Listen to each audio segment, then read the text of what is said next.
Alrighty, good evening. I believe we're ready to begin our deliberations. And we'll do that by beginning with reports from the dais. We'll begin with the university. Thanks, Chairman Mitchell. I'm going to take a brief moment to update everyone here on a few items that came out of last week's Board of Visitors Buildings and Grounds Committee, and that took place on Thursday, June 6th. And so I'll start off with the Tessa and Richard Ader Center for the Arts. And so the B&G committee approved the concept site design guidelines for this exciting performing arts center. The site that they approved is the easternmost parcel of the Emmett Ivy corridor. It has frontage along Emmett Street and kind of sits catty corner from the new School of Data Science, just opposite sort of the pond that is located there. With this addition to the Emmett Ivy corridor, the three thematic goals that were laid out by President Ryan's Emmett Ivy Task Force of creating a nexus of discovery, democracy, and the arts will be achieved through the ensemble of the School of Data Science, the Karsh Institute of Democracy, and the Ader Center for the Arts, respectively. The university is currently authorized by the state to complete the planning phases of the project, and we're awaiting further state funding for the project to proceed into the construction-related phases. The next up is the North Grounds parking garage. So the B&G committee reviewed the current design for the garage. We usually bring designs twice to them, so we're anticipating to go back for final design and approval at their September 2024 session. This will be a design-build project, and we're projecting a late 2026 completion date. The design currently calls for 1,000 parking spaces that will go to help address commuter and event-related parking needs. Second-year housing. I mentioned last time that an RFQ was published, was advertised, and so we've now received 7 letters of interest from different development teams. And so a review is currently underway of the qualifications of those teams in hopes of creating a short list that will then be engaged for a request for proposal process that will happen later this summer. I will report more as this project develops. The Fontaine parking garage and the Manning Institute of Biotechnology, I'd mentioned previously there was some disruptive construction currently underway, and so that process is still progressing, but it's on schedule. And so the university and UVA Health have been working together to actively communicate any construction-related impacts to the community, and they've been providing appropriate accommodation to visitors when needed. And we are projecting that by the end of July, sort of this invasive blasting phase will be complete, and as such, some of the current sort of parking-related restrictions will be fully lifted. On some other news, on Thursday, June 6th, that evening, there was a ribbon cutting for the Molly and Robert Hardy Football Operations Center. This is a 90,000 square foot state-of-the-art training facility for our roughly 150, 125 student athletes who play on the football team. And then this time, basically in the fall of 2025, the university will have a ribbon cutting for the Harrison Olympic Sports Center, which is kind of a parallel facility that'll become the home for Olympic sports teams that were displaced in the demolition of the University Hall, and they're currently housed in modular units near the Copley Bridge. With the completion of the Harrison Center, these units will be dismantled and removed, and a grass practice field will be built in its place. So that's all my updates. That's a lot. So I went to the last tree commission meeting. I am totally amazed at their devotion to this, to saving and adding trees in the community. Mostly, I think what was interesting related to this board, they picked out all of the new pieces of code that may have changed from the old regarding tree planting. And then more discussion on what other cities have done and what we could do to better keep trees on private land, since public land is easier to regulate, such as heritage trees, which we already have, but then someone else buys the lot and they're no longer a heritage tree necessarily. But anyway, different things. Like if you're going to cut down a tree, you have to pay for someone to come look at it. Maybe there's a small fee. So just, I think that's where they're headed. And also, of course, having people plant more trees. Yes, so, very in-depth. Any movement on the trees on the downtown mall? No, I It's haven't quite, heard. yeah, it's such a complicated project. Yeah. It's gonna be interesting to watch. There was no update on that this time. Sir. I've been watching the Virginia Housing Commission. They've started meeting to discuss new zoning regulations for the statewide that would also affect us. They're considering two items that are relevant to us. Faith in housing, which is an idea to allow more affordable housing on religious properties, and accessory dwelling unit ordinance, both of which I think would largely be in compliance with what we have done here, but other localities probably not. So there's some healthy discussion on that topic. So, let's see, a point of interest, the CDBG home as presented last meeting here has been approved and blessed by City Council as submitted. The TJBDC met last Thursday. We had a kvetch session about how home is allocated and works. Nothing really substantive to report there, then everybody sort of has the same grumbles. So there's that. Also, our own Michael Payne has been elevated to vice chair. And we had an interesting conversation about hydrogen buses, but Sean Tubbs just did a complete deep dive on that Champaign, Illinois trip, so I'm not going to paraphrase what Mike paraphrased there. HAC met on the 15th, finished off the land bank ordinance. Two of us were designated to clean it up and finish it per the notes and et cetera. It is now in the hands of the staff. Great, thanks. Let's see, I had 2 meetings this past month. The first one was a LUPEC meeting where we received a presentation from VDOT about the upcoming smart scale projects. Most of which you've heard about. There are a couple Albemarle ones we covered, one of which I'll mention, because it's in the urban ring. It will be a dog bone or peanut roundabout at Hillsdale and Rio. So there's essentially 2 sets of roads intersecting quite close to each other. So rather than one roundabout, which works for a T intersection, you sort of have 2 roundabouts somewhat connected to each other, sort of shaped like a peanut. Yeah, there are some complications because some of them are private roads, and VDOT can't move private access ways, but Albemarle will be submitting that one, and then I'll move on to MPO Tech where we talked about the others as well, to not be redundant. Well, first off, in MPO Tech, we approved our MPO Tech recommended approval, policy later approved, our moving toward 2050 long-range transportation plan. So that year-and-a-half-long process is finally wrapped up, and we have a newly adopted LRTP. Next, we got an update on the 64 Fish Street project, which is a similar configuration as it was earlier, diverging diamond with a shared use path going up the middle, and crosswalks at lights where pedestrians can get to that middle shared use path. The update, which is good news, is that it will now connect that shared use path all the way up to where the previous smart scale project trails hub behind the market at the Exxon down there. The Trails Hub project connects up to Wegmans and has like a stubbed out connection, basically to Starbucks, which was intended to go for trails to the south. And so this will now connect to that, rather than having a tiny gap.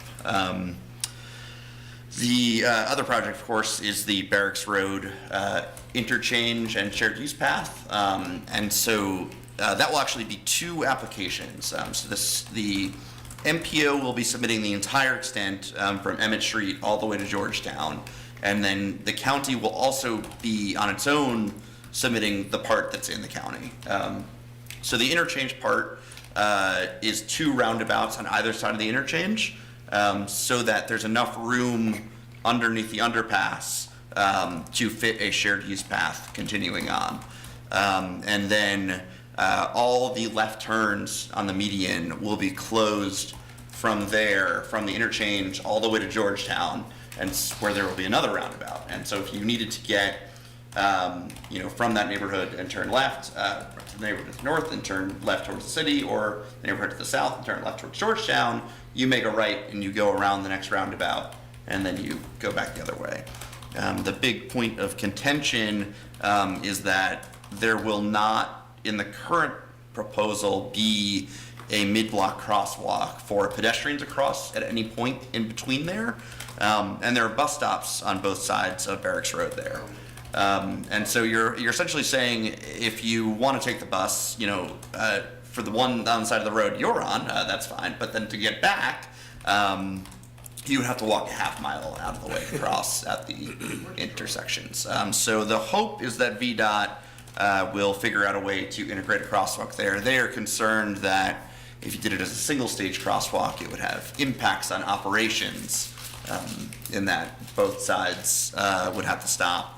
And it's a 4-foot median now. They need 6 feet to make it a 2-stage crosswalk with a pedestrian refuge. So hopefully they take a good hard look at that and figure something out. That was the recommendation that we in Policy Board made. But those will all go to smart scale submissions this summer. All right. Back in May, I ended up meeting with Jeff Levine concerning a potential development on the downtown mall. He didn't want to specify what parcel he was actually looking at, but just wanted to go over some of his concerns with hangups he was having with the zoning code. And I think one of the big things was he wanted to float the idea of keeping the maximum, not limiting buildings by story height, but just by foot height. So, we heard that when we were doing our, looking at the zoning code. And then for the BAR, I think that the one project of interest was, we had a preliminary discussion on, I don't have the address of it, but it's the UVA, affordable housing project at the corner of Wartland and 10th Street. It was just a preliminary look at it. There wasn't any real discussion materials or anything. It's looking like it's going to be a 6-story building, a big Texas donut. So we were talking about, a lot of the discussion just had to do with, all right, so how does the building interact with the street, with 10th Street and with Wartland? We'll see what comes out of that. Cool. In the interest of full disclosure, I also had a meeting with Mr. Levine at about the same time. Our conversation was, yes, the same conversation about height versus stories, and also, and this was more not as a planning commissioner, but my expertise in condo organization about how to sort of creatively put some things together. But Actually, for the minutes, I also had a similar meeting. I forgot that was this month. It was a long time ago. Basically covered the same topics, and I'd had a conversation about in lieu payments versus on-site affordable housing, and I strongly encouraged him to do on-site affordable housing. And I had a meeting with Jeff Levine as well.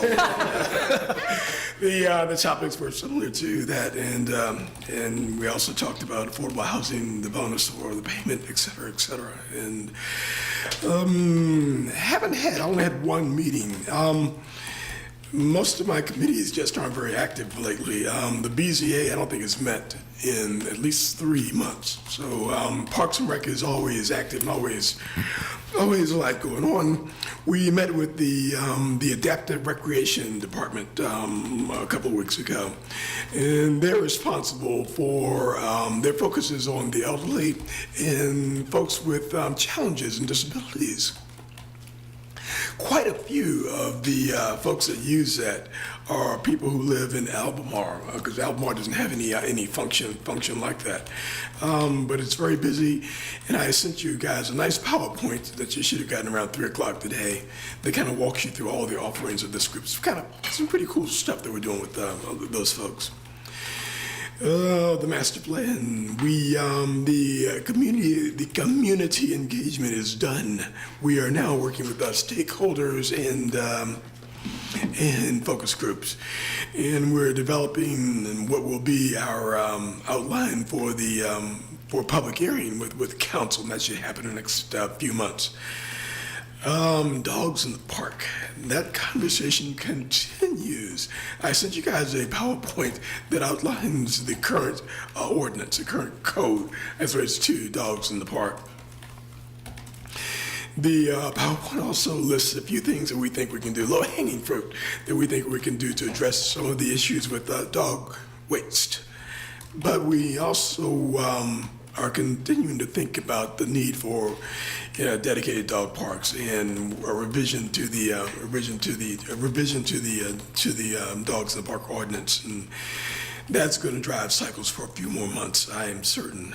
So there'll be maybe something coming before Mr. Sanders' office and council in the near future. As you know, the pools are open. Since you guys an update on that, staffing remains a challenge, but we're working through it. And the last thing is Oakwood Cemetery. Water in that area remains an issue. We've had a number of conversations with the community about that. A lot of good input. And we've got a consultant on board, and the consultant consists of an archaeologist as well as a civil engineer. And their objective is to help us figure out how to deal with the water, but also respect the remains that are located in Oakwood. Ms. Creasy, I think you're up. Sure. So there is BZA working towards a meeting in July. So just so you have that on your horizon. We are continuing to have pre-application meetings with a number of people throughout the community. We're slowly getting some submissions in based on our new code. A lot of work is going towards shoring up items that are under the old code as you guys are continuing to get those applications through, but we're making a lot of progress through that. Our computer system that is newer to us than our building folks. Our building folks have been on the new system for about a year. And have some really good data from that. And they've been able to make some adjustments to the system to create efficiencies now that they've been working with it quite a bit. On the plan review, site plan side of things, we are still in the very early learning phases of the computer system, and we're working quite a bit with internal staff and the public to try and sort through those things as we go, but everyone is generally on board with trying to make our situation work the best that it can. We are not scheduled for a work session for this month, so you all have another date off. I don't know what our July looks like, but if it may be 1 to 2 items at most. So no, we're not having large numbers of items at this moment. However, our time will come. I hope you all are continuing to embrace how we're easing into the applications under the new code. And that's all I have. I don't know if Mr. Freese has anything to add. No, I don't think I have anything to add right now. Thank you. Okay. All right, great. Well, with that, I think we're ready for matters to be presented by the public that are not on the formal agenda. And this will be the only opportunity for the public to speak. So if you want to talk with us about the work that we do, or even talk with us about the Verve, this would be your opportunity to speak to that. And Ms. Creasy, will you moderate? Sure. So we'll follow our regular procedure with this, where we ask for those individuals in person who would like to speak to any item that is relevant, hopefully relevant, And then we will move to our virtual audience. And I'm working myself to our virtual audience. Let me turn off the sound so we don't have any trouble there. And so I will, each speaker will have 3 minutes, and so you'll come up to the podium, or when you raise your hand in the application. Again, instructions to do that are straightforward. If you're in the application, if you're on the telephone, you hit *9, and that will raise your hand in the application. I know we've got a couple of attendees remote, so maybe we'll have a speaker there tonight.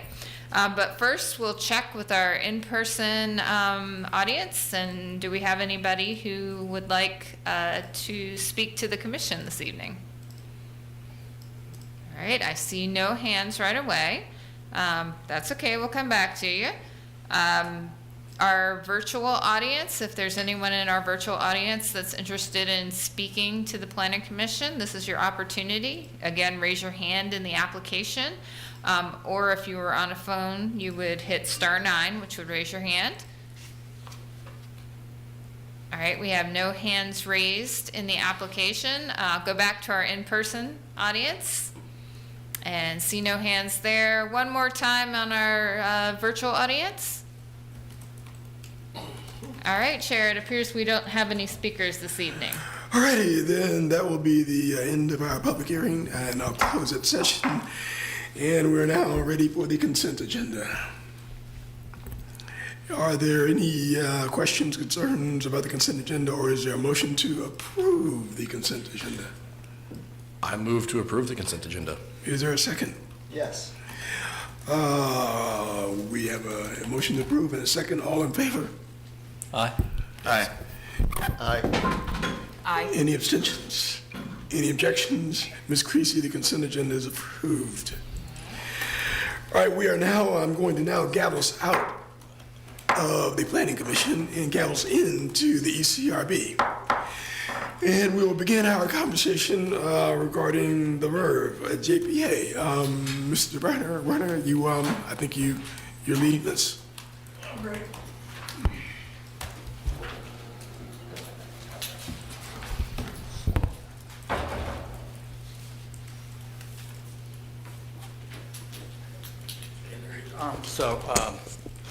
Good evening again. Jeff Warner, I'm the Preservation Design Planner for the city. Get to the right set of notes here.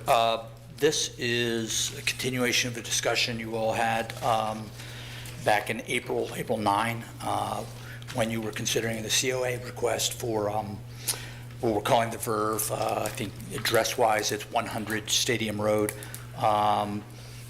And it's, sorry, I'm having some difficulty seeing close up. But at the end of that discussion on April 9th, the applicant requested deferral.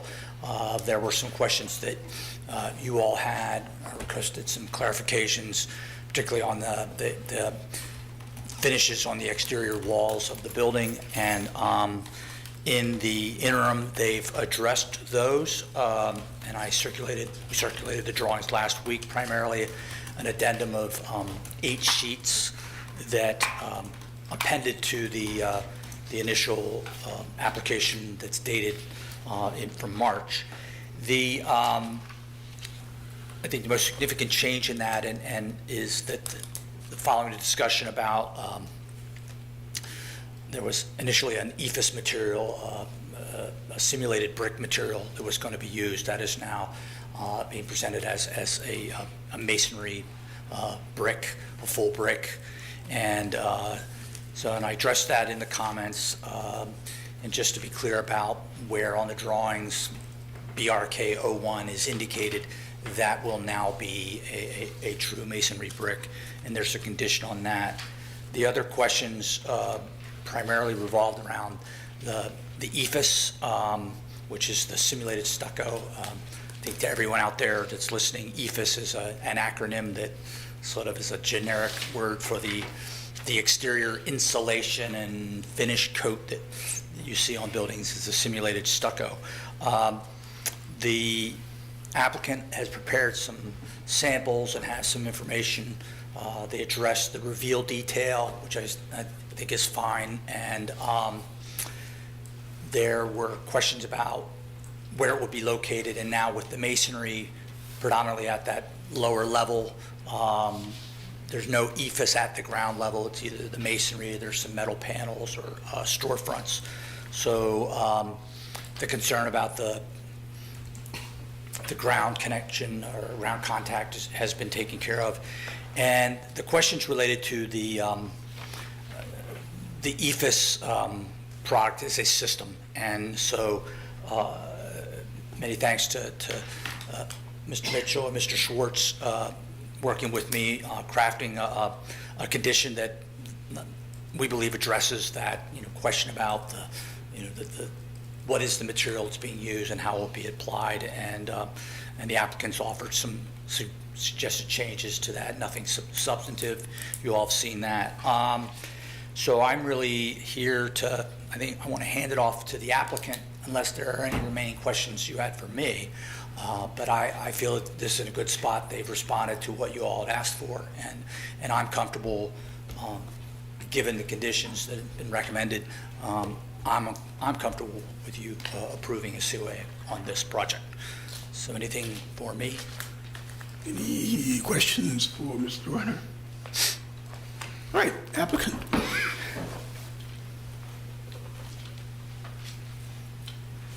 Hello, good afternoon, good evening, Commissioners, Chair. Neil Reardon, ESG Architecture and Design. Thank you for having us back. Happy to be here and clarify some points from 2 months ago when we deferred.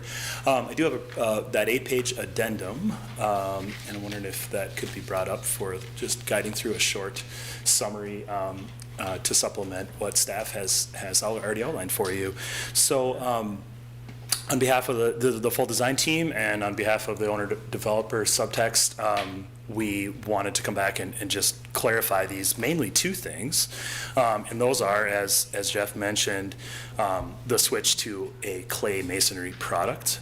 So this is, if you remember, the charcoal areas. They'll be up in a minute here, but the charcoal areas of simulated brick are now clay masonry. So we were able to make that change. The project got a little further along and the budget got a little more defined. It was always the preference of our design team and the developer to do that superior material.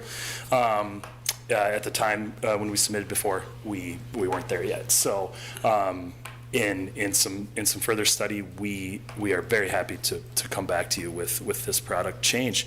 So, in terms of the aesthetic of that and the overall achievement of the details in that area, nothing really has changed. The other second component, if we can, this one will need some visuals, so when that's available. Either that or you can walk us through where it is. Yeah, absolutely. We're cordoned off to 8 pages this time, so that should be helpful in this way, and they're all labeled A1 through A8. Okay. Yep. Yeah, we can. Yeah, we can just page. I think everybody has it in front of them. Yeah. So. If I could ask one quick clarifying question. Just to be clear, there is no more ephes at the ground level? Right. So that's an important point of clarification. The charcoal color is the field, if you will, that reaches the ground. The 3-color champagne colors, they never touch the ground plane or meet grade. So, and that was intentional all along with the massing and what we had shown you last fall and revised last fall. So that champagne zone of the 3 different versions of that color do not meet the ground. That's correct. Yep. But in the areas where it's not brick at the ground level, none of that is ephes, and that's all metal panels. That was correct. Yeah, there are a few areas of detail where metal panel would come down and touch the ground, just where the brick is interrupted. Yep. Okay, great, thanks. Yep. For instance, at walk-up balconies and some specific places like that. So, yep. In summary, then, the second major piece that we wanted to come back and clarify for you is, if we can page through. So the first page here takes care of the brick component that I just mentioned. So that is really pages A1, A2, and then A3.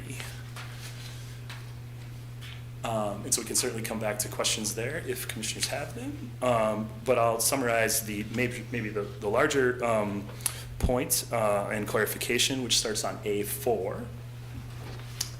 And here is the question was framed up 2 months ago. What does this reveal? We had in some renderings shown an outboard reveal as a starting point in the early renderings because we weren't sure how exactly we were going to achieve that. I think the preference here last time we visited you was articulate that detail, and perhaps an inboard reveal might be the best thing. We agreed. It is the best thing, and what we're proposing here, and you'll see it in a minute even closer up, is a 1 inch wide and a 1 inch deep reveal that is inboard. And that's really that charcoal color that you see that's kind of the background color and material on a lot of this building. And so it would time out sort of with the interruptions between the windows of that charcoal material and complement the 3-color pattern that's been revealed. So the jointing pattern itself has not been altered. I wanted to note that, but the articulation of how exactly we're achieving that joint reveal is what we're here to summarize for you. So on page A5, there's a zoomed up view of that. So here you can see again the 3 panels of champagne colors. Each of those would, you'll see in a moment, return around the corner on that 1 inch depth, and then the back side of that 1 inch will be the charcoal color. And we showed this particular view so you can see the charcoal color on the field of its own, which happens kind of where the building massing is modified, if you remember those areas. So, and that field itself would also have a reveal, a 1 inch reveal in those zones as well. So this is material is such that you do have to have a joint every so often for control. So, all right, A6. Again, just kind of showing that larger field, the jointing pattern, and the typical instance of this. A7. So here, pointing out that there is a vertical and horizontal 1 inch wide and 1 inch deep reveal. And the one spot where we alter from that is at the windowsills. And that reason is that needs to weep out and needs to be controlled at that base, so we're not able to do the inside inboard reveal at that location. So we want to clarify that point for you. And then A8, I believe, includes another kind of zoomed in view here, but maybe more importantly, a diagrammatic reveal detail there that you could see. And this would really be a plan view or a sectional view of a vertical or horizontal joint. So you can see either color 1, color 2, or color 3 of each panel there and how it returns, and then where that color 3, the charcoal, happens at the inboard set location. So I wanted to summarize all that and just here for questions if anything I just went through doesn't fully get you where you were looking to get to. So. All right, Mr. Joy, any questions? Yeah, well, I guess while we're talking about the EFS, I just had a clarification. So with the color 3, you said the color 3 is charcoal, but there's 3 colors? Thank you. Thank you for pointing that out. I realized that as I was saying it. There's really 4 colors. There's the 3 champagne tones, and then the 4th color being the charcoal. So color 3 in this detail would be the charcoal. And we're showing 2 panels, 1 and 2, if you will, of champagne coming together. So, yes, thank you for pointing out the Commissioner, the clarification on that. Yeah. And then with this Stowe color, it looks like there's a variety of textures that you can apply to it. Can you speak a bit about how fine the texture is, or are you going to have a pronounced texture on the panel, or? Yeah, it's a textured panel. It's not completely smooth. But it does have sort of a metallic sheen to it, and we're hoping to achieve that. We're having some mock-ups done now, and we hope to, define the exact sheen, but it is pebbleized. It's not a smooth finish like a metal panel would be, which we actually don't want it to be because we have the metal panel as an accent on the building itself. So we actually want that to be a slightly separate sheen. So it's a somewhat pebbleized metallic finish, to answer your question. But if you were to think of it as a spectrum, would you go towards the finest amount of pebbling that you could achieve with the product, or? I guess I would say in terms of those materials that are, applied in the field like that, it would be in the medium area of pebbleization or scale on the, yeah. So it's not, a rough, like you'd see here on this, on the ceiling here in the city council chambers, but it is not very tiny either. Okay. Yeah. And, regarding the brick, I just want to thank you for going back and sort of huddling up and reassessing those areas. I think, last time we saw your presentation, I think there was definitely, I had concern, and I went down the Stowe sort of rabbit hole and looked at the brick. And so I think pivoting away from that is going to be a great asset to the overall look of this facility and make it a better neighbor. So thank you for doing that. And similarly, I think restricting the EFIS to areas above the grade, the ground level, I think is another sort of strong shift.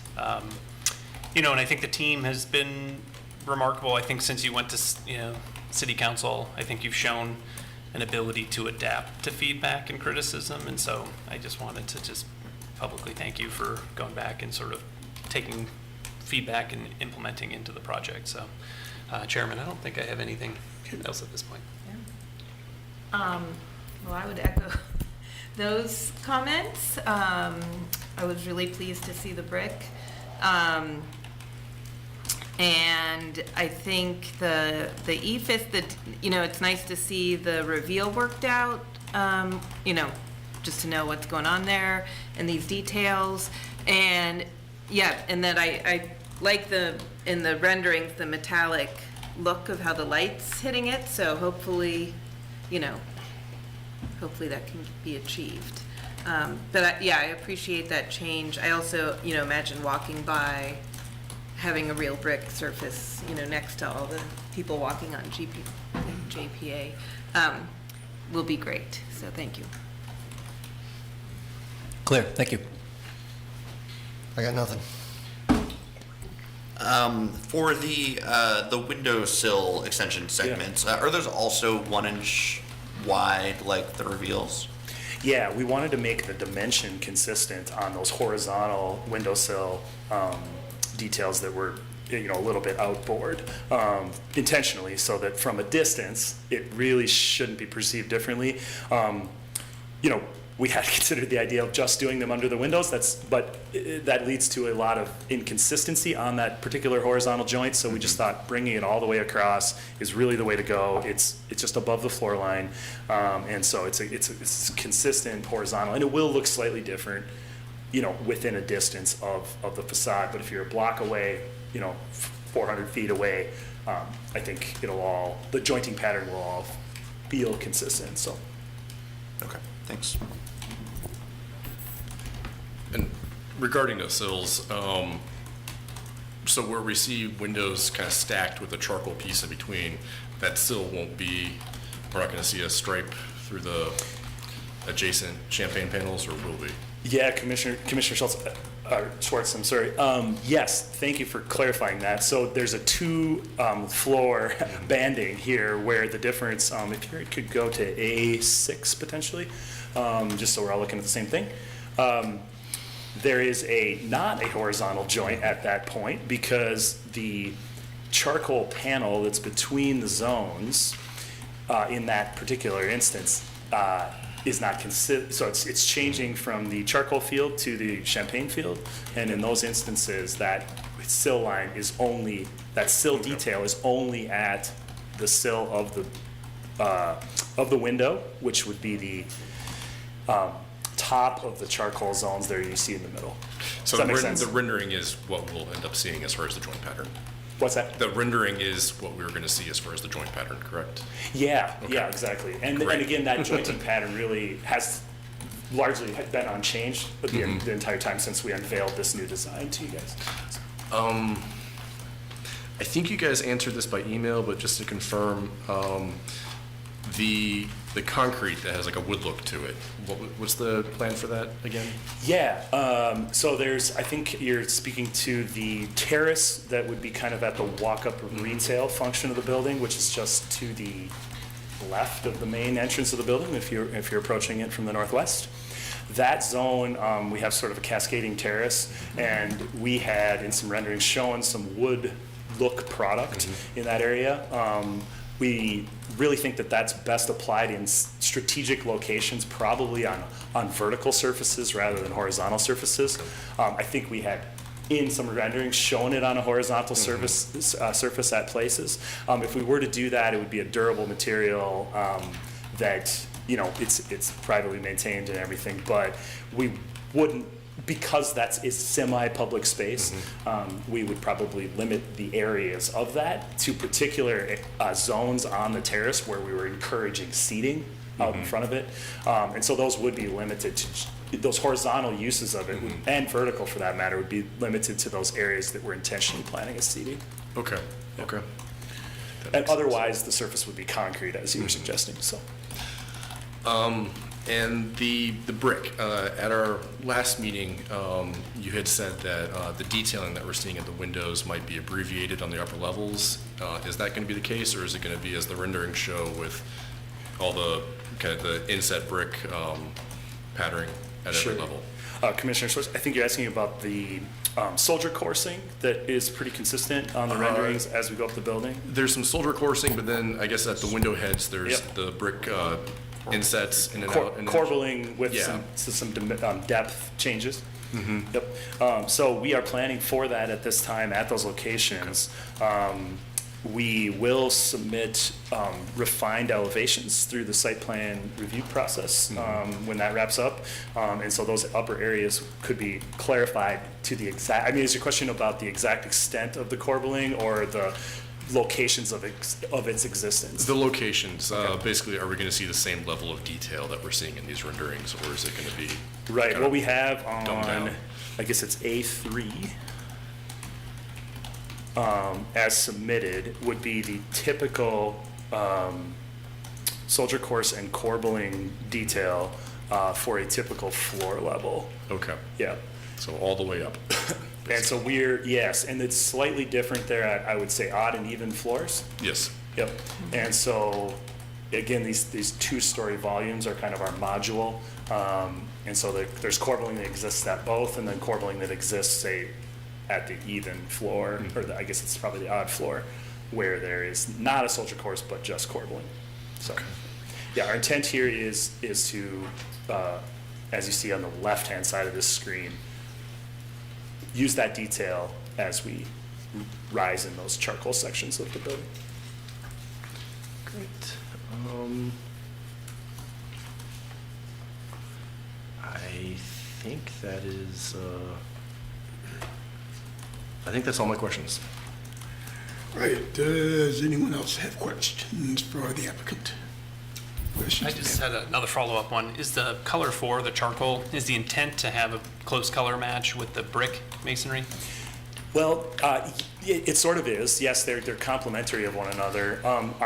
Our brick color is certainly a charcoal. It would have a different texture than that charcoal panel. Yes, very similar. Although I think in different lights it would appear different. The other component to the masonry obviously is the mortar color. So our intent right now with the charcoal brick masonry would be that the mortar color would be very similar to that and not like a standard gray, but a darker color. And so from a distance, the fields of both of those would appear somewhat similar. And that is intentional to highlight the massing moves that we're making with the other tricolor champagne idea. Is the gray ephes envisioned to have the metallic finish like the champagne colors, or will it have a more matte finish? The charcoal, yeah, it's intended to fade into the background. So to the extent we can control the metallic, we would certainly like to do less of a sheen on the charcoal metal. The charcoal ephes, call it number 4. Yeah. Okay, thank you. Anything else? Oh, thank you very much. I think we'll begin our deliberations. Thank you. Mr. Joy, what do you think? I mean, as I mentioned, the improvements that they present today, I think, are welcome additions, and it's moved the project, I think, into a better place, just from its aesthetic sort of overall look. And again, I just commend the team to sort of taking the time to go back and reassess the palette in order to address, the commission's concerns that we aired last time. So that's all I have. Yes, I agree. I really appreciate the changes. I've always thought the massing is well done. It's a really hard thing to make such a big building look smaller, and like it's many buildings kind of put together in a block.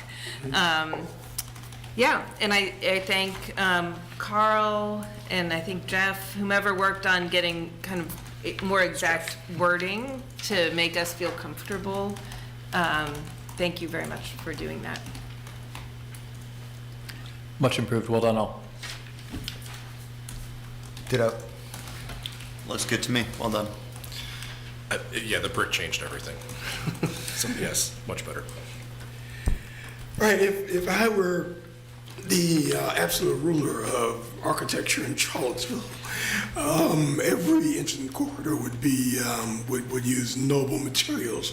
EPHIS is again an Ig noble material. I worry what this building is going to look like in 25, 30 years, because it's going to age, and the EPHIS is going to age, I fear, quicker than the brick. But this is significantly better than what we saw a couple months ago. And Mr. Schwartz has spent a couple of hours trying to help me to appreciate how much better this is. And so I'll commend you on the revisions.